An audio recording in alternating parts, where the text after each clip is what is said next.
sé que hay periodistas importantes acá que necesitan comunicar esto en inglés. Yesterday, on October 14th, 2025, the government of the United States of America carried out a new set of extrajudicial executions against civilians who were aboard a small stationary boat in the Caribbean Sea, just a few miles off the coast of Venezuela. Recent reports of public domain have identified two humble fishermen from the Republic of Trinidad and Tobago among the victims. Their relatives indicate that those who were assassinated were engaged in fishing activities at the time. This act is yet another chapter in the escalation of the U.S. strikes carried out since September to date against civilian vessels transiting international waters in the Caribbean Sea, which have so far resulted in 5 lethal attacks and 27 deaths. Everything indicates, therefore, that there is an international crime going on affecting the entire Latin American and Caribbean region. There are victims from Colombia and from Trinidad already recognized. It's not just Venezuela.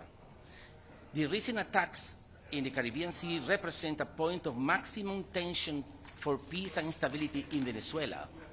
The U.S. government is has made and revealed that considering launching armed attacks on land, which would be contrary to the provisions of Article 2.4 of the Charter of the United Nations. Adding to this alarming situation is a recent decision by the White House, according to which the Trump administration has, quotations, open quotations, the Trump administration has secretly authorized the CIA to conduct covert actions in Venezuela. The new authorization would allow the CIA to carry out lethal operations in Venezuela and conduct a series of operations in the Caribbean. In Latin America and the Caribbean, as in other regions of the world, the CIA is well known for its covert operations aimed at pushing processes of destabilization, sabotage, counterinsurgency, plannings of coup d'etat, and assassinations of heads of state and government, with the purpose of installing political systems subservient to the interests of the U.S. government, puppet governments.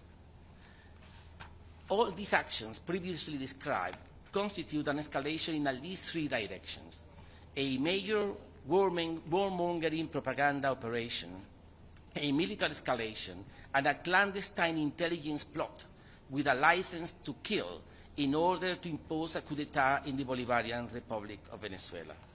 That's why we respectfully ask the Council to, first, investigate the series of assassinations that the government of the United States of America has been perpetrating in our region and determine their illegal nature.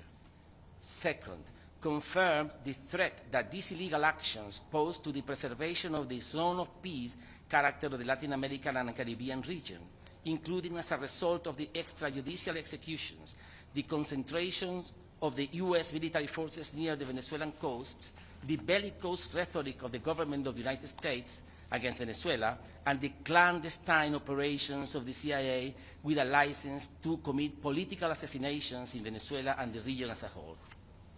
And third, and lastly, issue a statement reaffirming the principle of unrestricted respect for the sovereignty, political independence, and territorial integrity of states, including Venezuela, as an indispensable basis for maintaining international peace and security. This is, in a nutshell, the core of the letter, and we think that we are in an escalating process, and things are ominous and predicting worse developments. I am here precisely to answer your questions.